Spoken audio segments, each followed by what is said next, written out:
It has been an interesting week for investors, starting with President Trump, who, half-jokingly and half-seriously, floated an idea that could turn the entire U.S. tax system upside down. Abolishing the income tax and replacing it with tariffs.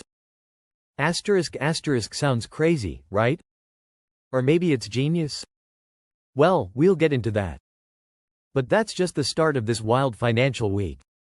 Then there's China's new AI competitor, DeepSeek, which some say is cheaper, smarter, and faster than ChatGPT.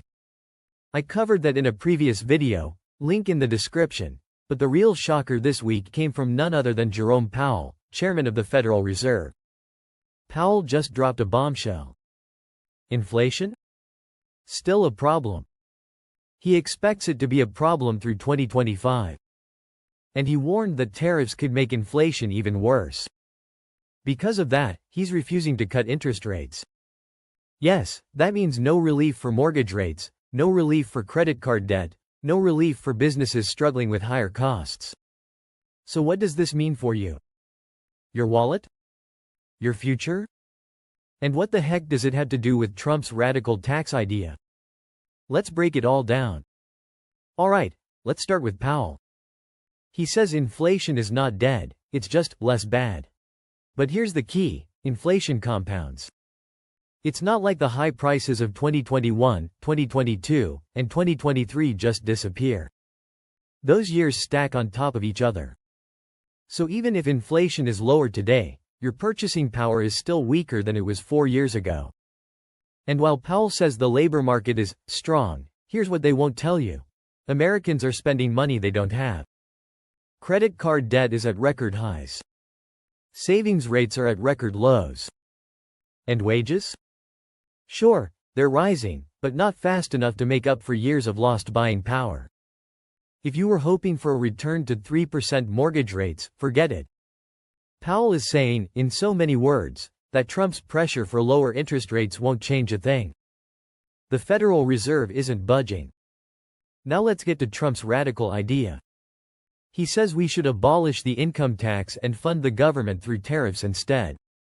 Sounds insane, right? Well, here's what you need to know. Before 1913, the US didn't have an income tax. It relied almost entirely on tariffs. Trump wants to go back to that model. It's a bold idea, but let's do the math. In 2023, the IRS collected $4.92 trillion in federal income taxes.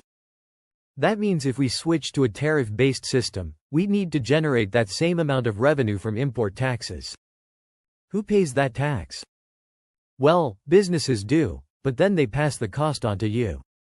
So if tariffs go up 20%, 30%, even 40%, that means you're paying more for goods and services. The argument for tariffs is that they force companies to make products in America instead of China. The argument against tariffs is that they increase prices for consumers. So here's the big question. If Trump replaces the income tax with tariffs, are you really saving money? Or just paying a tax in a different way? Comment below. I want to hear your thoughts. Here's what's crazy. Trump and the Fed are basically at war over interest rates. Trump wants low interest rates, Powell says not happening. Trump wants to fund the government through tariffs. Powell says tariffs could make inflation worse. This is shaping up to be a major economic showdown. In other words, Powell is playing it safe. But Trump? He's going all in. He's already said that if he's re-elected, tariffs will be one of his first moves. The market is watching. Investors are nervous. And as usual, the ones who will feel it first are you. So, should we go back to a tariff-based tax system? Or is this just another political distraction? Let me know in the comments, and if you want to stay ahead of the curve, make sure you're subscribed. By the way, if you want a daily dose of financial news without the fluff, check out Market on the Move. It's my free newsletter that breaks down the stock market, crypto, real estate, and the global economy in under 5 minutes.